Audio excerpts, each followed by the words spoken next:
Conexão TV Unicinos. Apoio Bonjour. We give you fashion to be yourself. Olá! Hoje é sábado, 4 de maio. E está no ar o Conexão TV Unicinos. Já sabe o que vai fazer no final de semana? A agenda cultural de hoje dá várias opções para você. Tem também um bate-papo sobre liberdade de imprensa. Participe do nosso programa pelo facebook.com/TV Unicinos. E tem ainda a previsão do tempo para este domingo em todo o estado. O Conexão TV Unicinos está começando? Fique com a gente!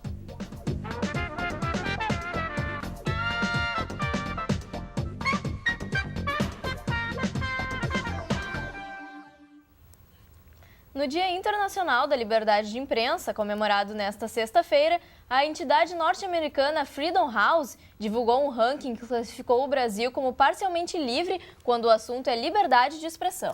O país manteve a mesma colocação do que em 2012, mas a nota piorou.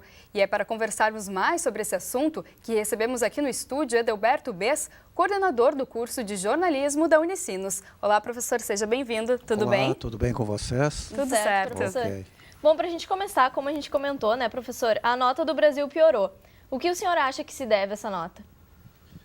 Bom, existem várias questões que a gente deve analisar. Primeiro, existem aqueles casos de censura em que a própria justiça impede a divulgação de um fato, de um dado, de uma reportagem, né, por interesse da pessoa que estaria envolvido nessa reportagem. Também existe a própria, digamos assim, censura da empresa, né, na divulgação de fatos e notícias que poderiam eventualmente prejudicar esse ou aquele. Então, eu vejo nesse conjunto de questões essa nota que o Brasil teve, que baixou, eu atribuo a esses fatores. Professor, e como você definiria, né, classificaria a importância de termos uma data dedicada a reflexões sobre a liberdade de imprensa? Qual o objetivo dessa data? Eu acho que tu já mencionas na tua pergunta. É uma data que remete a reflexões. Eu digo reflexões no plural porque são várias reflexões que Sim. se pode fazer. Primeira delas, aqui no Brasil, talvez a mídia seja o Brasil é um país democrático e talvez um dos únicos no mundo onde a mídia não tem um contrapoder. Nós temos os três poderes, que um é o olhar crítico do outro, a mídia não tem nenhum olhar crítico aqui no Brasil. Ela não permite, ela se contrapõe a qualquer tipo de regulamentação. No entanto, alegando que isso seria uma ingerência do Estado. No entanto, quando se fala em permitir a inversão de capitais estrangeiros em empresas de comunicação, daí vale a regulamentação do Estado. Então, nós vivemos esse contraditório aqui no país. Né? Então, eu vejo que aqui no Brasil se fala em liberdade de imprensa, mas aqui no Brasil acontece a liberdade de empresa, não de imprensa. Quer dizer, de imprensa ela está devendo, fica se devendo a liberdade de imprensa. E, professor, a gente sabe que a imprensa hoje enfrenta muitos desafios aqui no Brasil, né? A gente pode relembrar que vários jornalistas estão sendo mortos ultimamente, né? O número só sobe, né? Tanto no mundo como no Brasil. E o que o senhor acha quais são os principais desafios que a imprensa enfrenta hoje aqui no nosso país? Olha, é uma pergunta que nós já podíamos ficar debatendo horas a respeito Tem muitos disso. desafios, muitos professor. desafios, exatamente. Eu vejo assim, um dos grandes desafios é vencer a questão da impunidade. Então, esse número de jornalistas mortos deve-se muito a essa questão. Esses crimes ficam impunes. Uhum. Eu tenho dado em nível internacional. Em 10 anos, foram mais de 600 jornalistas assassinados em função da sua profissão.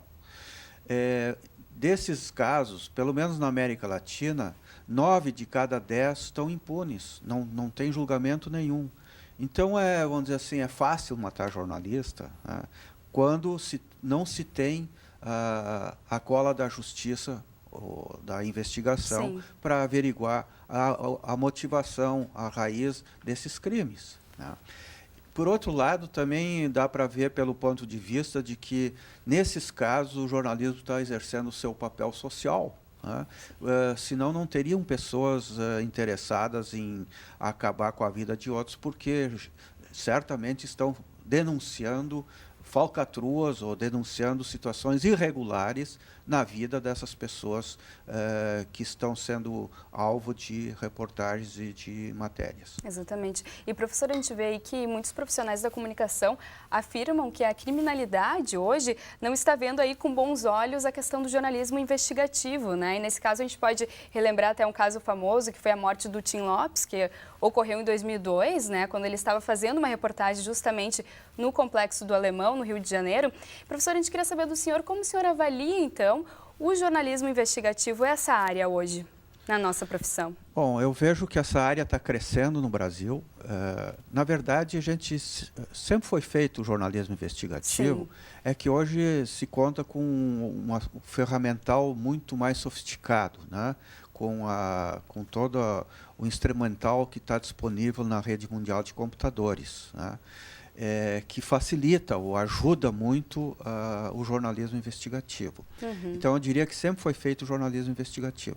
Acontece que, para fazer jornalismo investigativo, é caro, o repórter precisa de tempo, e, via de regra, as empresas não dão esse tempo para os repórteres fazerem as suas matérias. Então, tu tem pouco jornalismo investigativo no Brasil. Eu vejo que, dentro dessa revolução fantástica que a carreira está vivendo, não só o jornalismo, a publicidade está vivendo ela também, outras carreiras estão vivendo essa revolução em função das novas tecnologias. Eu vejo que o jornalismo investigativo é uma boa alternativa, porque tu consegue fazer menos isso, por exemplo, num portal, num site, né? Tu tem mais condições. Isso poderia ser uma alternativa para a imprensa escrita. E existem exemplos disso. Por exemplo, o jornal Die Zeit, da Alemanha, é um jornal que, apesar de toda a crise, vem crescendo o número de seus assinantes e leitores. Por quê? Porque faz um jornalismo investigativo, um jornalismo de profundidade. E essa nova lei de acesso à informação também ajuda um pouco, né, professor? Aqui no Brasil, essa lei é fantástica, né?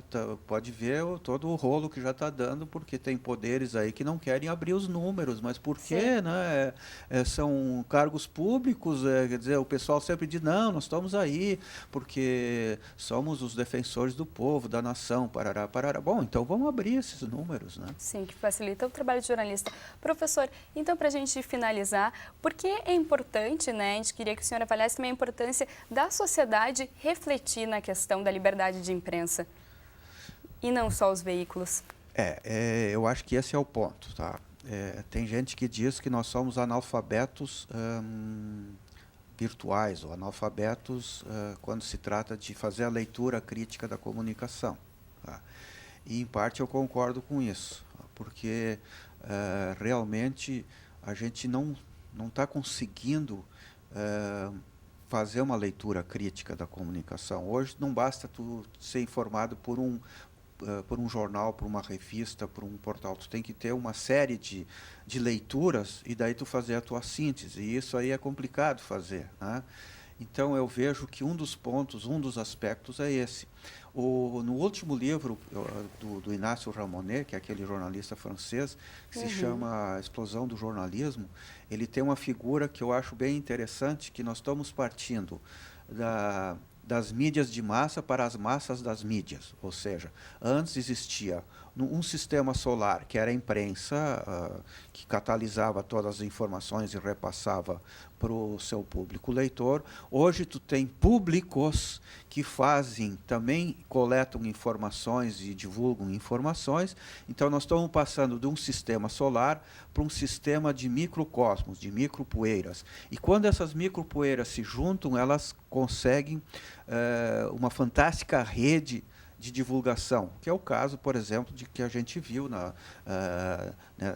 quando internautas se juntam para a defesa de alguma causa, como aconteceu no Egito, por exemplo. Tá certo, então, professor. Obrigada pela presença e pelas informações do senhor. Obrigada, professor. Eu que agradeço e tenham todos um bom final de semana, um bom domingo. Até a próxima. A seguir, tem as dicas da agenda cultural para você curtir o final de semana recheado de programações. E tem promoção de ingressos para o cinema. Não sai daí, a gente já volta.